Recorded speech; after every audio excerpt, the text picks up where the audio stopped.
Semana que acaba, semana que começa.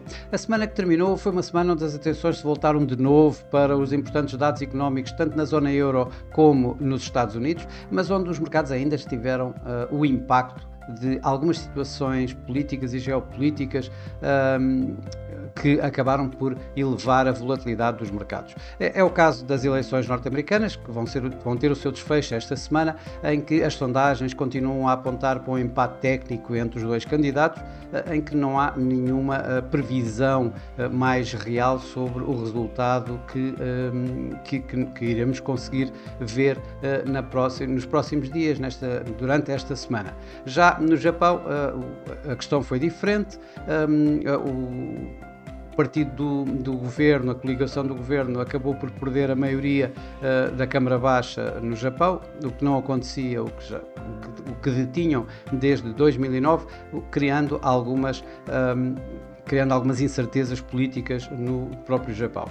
Por outro lado, tivemos também a situação no Médio Oriente, a retaliação ou a resposta israelita ao ataque iraniano, aquele que o mercado andava à espera há algum tempo que acontecesse, foi ligeiramente mais contido do que aquilo que se esperaria, o que num primeiro momento levou as expectativas, levou as tensões no Médio Oriente a baixarem um pouco. Mas realmente os mercados o que estavam era a olhar esta semana principalmente para os importantes dados tanto na zona euro como nos Estados Unidos. Foram muitos os dados, o PIB, tanto num como no outro, os dados de inflação, a medida preferida de inflação para o FED, as vagas de emprego, um ISM manufatureiro. Portanto, houve variadíssimos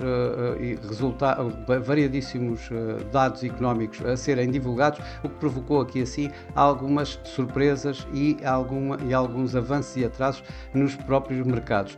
Relativamente a surpresas, talvez uma das maiores surpresas fosse a do PIB na Europa, que quando se esperava que a zona euro tivesse um crescimento de 0,2% no terceiro trimestre, acabou com o dobro, 0,4%,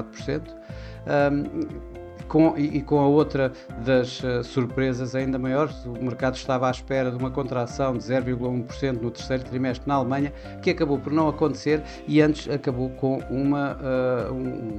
um crescimento económico alemão no terceiro trimestre de 0,2%.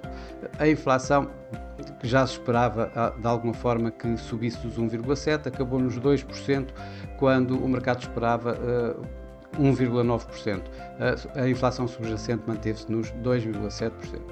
Outra das grandes surpresas acabou por ser os dos non-farm payrolls, isto quando os números privados, os números do mercado privado, o ADP, tinham até mostrado um aumento significativo relativamente àquilo que o mercado esperava, com mais 233 mil novos empregos, face à volta de 100 mil esperados.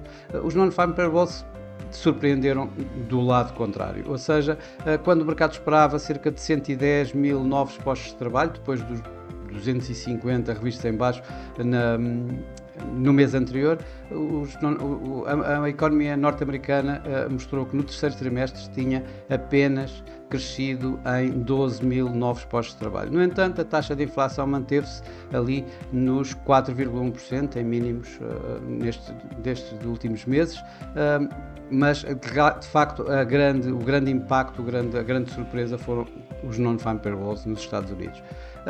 No Japão, tivemos, depois das eleições, tivemos a reunião do Banco do Japão, que sem surpresa manteve as suas taxas nos 0,25%. No entanto, aqui assim o Sr. Kazuo Ueda teve um discurso um pouco mais hawkish do que o esperado, de alguma forma, o que acabou por levar o iene a recuperar algum do espaço que estava a vir a perder nos últimos dias.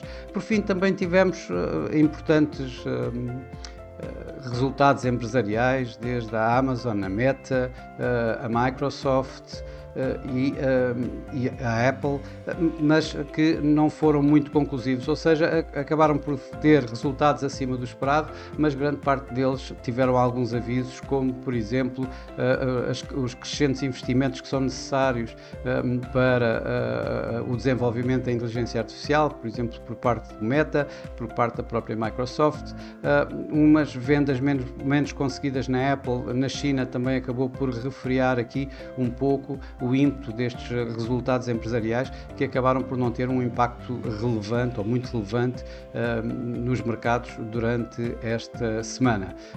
Claro que com isto tudo, os mercados acionistas acabaram por recuar um pouco mais, isto numa situação pré-eleitoral norte-americana, numa situação de mais tensões, e quando os mercados, ao fim de contas, têm estado em máximos de sempre. Na Ásia, os mercados tiveram entre ganhos e perdas. O Japão até teve alguns ganhos, digamos, pouco significativos. Trago aqui o ASX, o índice australiano, que perdeu esta semana um pouco mais de 1%, indicativo das perdas na Ásia de uma forma global. Na Europa também negociaram em terreno negativo, com o Eurostoxx 50 a perder também cerca de 1%, um pouco acima, 1,3%, e os mercados norte-americanos, que também terminaram em terreno negativo, apesar de alguma recuperação ainda no último dia da semana, ainda assim acabaram por cair o SP500 a cair aqui durante esta semana cerca de 1,4%. Curiosamente, o nosso PSI acabou por negociar em sentido oposto aos pares europeus, aos seus pares europeus, ganhando esta semana 1,25%, isto com a ajuda do BCP, que terminou a ganhar quase 10%, enquanto a Galp caiu cerca de 4%. No mercado cambial, o dólar continua forte, com a procura de alguma forma dos mercados a ativos mais seguros, de refúgio, como o dólar é um deles. O DXY manteve-se, o índice do dólar, ali acima dos 104. O euro-dólar acabou por recuar das fortes perdas que tem tido. Andou a negociar entre 1,08 e 1,09, acabou por terminar ali à volta dos 1,0830 aproximadamente, ou seja, aos atuais níveis mínimos onde tem andado a negociar. Já o Yen, que teve fortes perdas logo a seguir às eleições perdidas por parte do partido do governo no Japão, acabou por recuperar alguma coisa com palavras mais hawkish por parte de Kazuo Ueda, como referi anteriormente. O dólar yen chegou quase a 154, acabou à volta dos 153, quando chegou esta semana mesmo ainda a ir um mínimo abaixo dos 152. O euro-dólar, como já disse, terminou aqui à volta dos 1,0830. Nos mercados emergentes, as divisas que mais perderam, uma vez mais, com, digamos, algum receio de uma administração Trump que vai castigar, passa a expressão, as economias emergentes com taxas de juros mais altas, com um dólar mais alto, acabou por levar tanto o peso mexicano como o real brasileiro a fortes quedas durante esta semana, principalmente o real brasileiro, que caiu contra o dólar aqui à volta um pouco menos de 3% e face ao euro um pouco mais de 3%.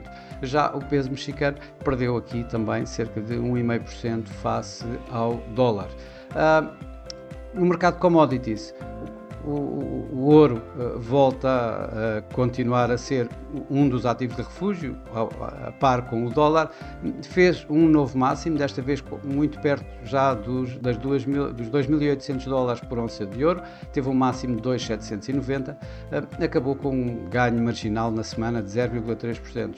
Já o petróleo, que começou a semana em fortes quedas, caindo cerca de 5-6%, depois do ataque israelita ao Irão não ter sido mais suave do que aquele que se temia e relevou os mercados a começarem a semana em fortes quedas. Acabou por perder, acabou por terminar a semana em torno dos níveis com que tinha iniciado a semana, perdendo aqui cerca de 4% relativamente ao fecho da semana anterior. Esta semana as atenções vão estar especialmente nas eleições norte-americanas, como era de esperar, e ainda por várias decisões de bancos centrais norte-americanos, principalmente no da Reserva Federal dos Estados Unidos. Ora, nas eleições, os resultados, como já disse, estão bastante, as sondagens mostram para resultados tecnicamente empatados entre os dois candidatos, entre Kamala Harris e Donald Trump. Também isso acontece em termos da Câmara de Representantes, que tanto pode cair para um lado como para o outro, sendo que o Senado, as sondagens apontam para a possibilidade de cair para o lado republicano. As eleições, os resultados das eleições vão começar a saber-se à volta das nossas meia-noite, à volta disso, e durante praticamente toda a noite, em que vai provavelmente ter aqui assim algum impacto imediato nos mercados, principalmente nos mercados de moeda, que acabam por estar a 24 horas a funcionar. Nos bancos centrais, o que vamos ter é uma série de decisões de taxas de juros, começando logo pela Reserva Federal, que ao fim de contas acaba por ser o mais importante, onde é esperado mais um corte de 25 pontos base. Atenção, a Reserva Federal que vai ter o final da sua decisão, o final da sua reunião na quinta-feira, em lugar da quarta-feira habitual, isto para não estar coincidente, digamos, com as eleições norte-americanas. O Banco de Inglaterra também vai reunir e vai decidir sobre taxas de juros, onde o mercado também espera um corte de taxas de juros. Já tanto o RBA na Austrália como o Norges-Bank na Noruega não é esperado que alterem a sua política monetária.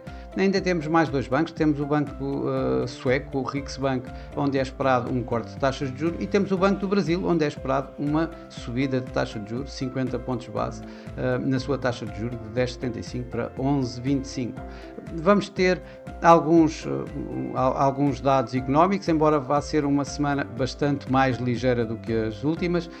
De referir esta semana algumas o ISM de serviços nos Estados Unidos e as vendas a retalho na zona euro.